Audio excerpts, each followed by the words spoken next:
being in right relationship with what we believe. When we're in right relationship with what we believe, we discover that what we believe is truly in alignment with what we know is true when we are fully open-hearted and fully open-minded. When we stay in a place of compassion and empathy, but also a place of curiosity and wondering, even while we remain skeptical. There are three ways that we get to places where what we believe to be true and what we know is true for us on the deepest levels don't line up. The first one, which we're not going to talk about today, is when you're stuck in some kind of system and you're stuck in the beliefs of that system. That can be cultural, it can be racial, it can be ethnic, it can be professional, it can be because of a whole worldview, it can be religious, anything. But we get so immersed, or what the word might be, inculcated, that we don't stop to wonder. And so at one point we say the world is flat, or we say things are absolute if we're in Newtonian physics, and then Einstein comes along and says, no, wait a second, maybe it's not that things are absolute, they're in relationship with each other, as an example.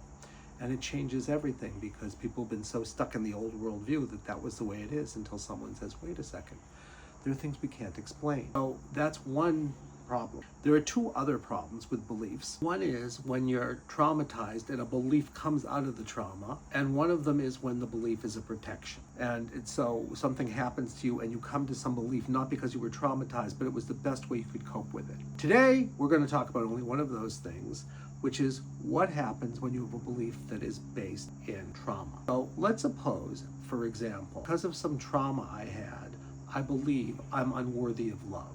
But then I say, wait a second, this is a good one for me because I actually often believe this. And I'm ashamed of myself. It's not that I have a problem, the belief is the problem. It's because of the judgment that I have about myself. I feel ashamed because I feel unworthy of love. I feel anxious because I'm unworthy of love. I feel that things will be impossible because I'm unworthy of love. So there's a whole lot of things that go with it. And if in fact I'm unworthy of love comes out of a trauma and not a way of protecting ourselves from it, the problem isn't the belief itself. The problem is the judgment. So really what that says to me is that trauma is inviting me into some higher aspect of being that I once knew but I forgot. So let's suppose I'm unworthy of love and I could be in a different relationship, or to put it differently, I could accept the belief as opposed to having shame or judgment about it. I could accept the belief, then I would get some relief.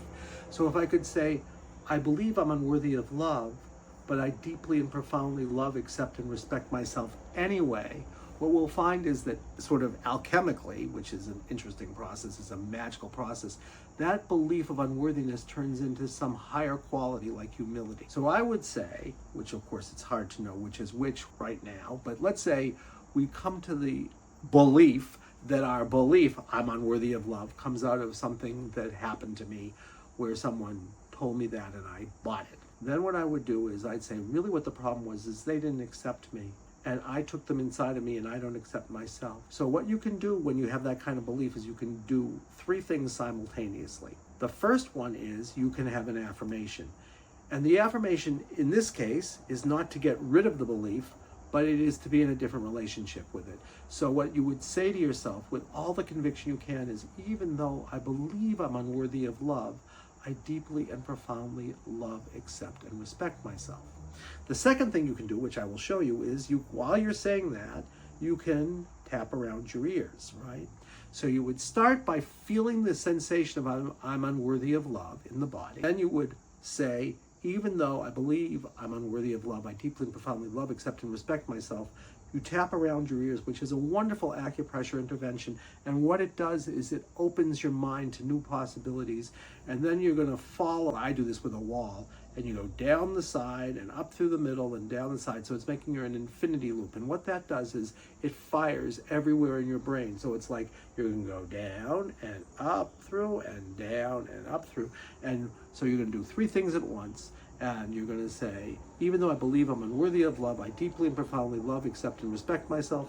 You tap around your ears, and then you go down the side, up through the middle, down the side, up through the middle. And what that does is it fires everywhere in your brain, and it opens you to a new possibility. Visual, which is up, the left, which is imaginal, and to the right, which is real, auditory and kinesthetic, and it's like you're opening your mind to a whole new possibility. And at the end of it, you will notice that that sensation that you associated with the judgment of I'm unworthy of love begins to go away. And then you'll say, sure, on one level, I'm unworthy of love. But really, that's an aspect of humility, because I'm both unworthy of love and I'm worthy of love. And both are true if you think of them in the highest aspect of your being. So, that next time you have this belief, I'm unworthy of love, check and see if there's judgment that goes with it. And if there is, this is a great practice.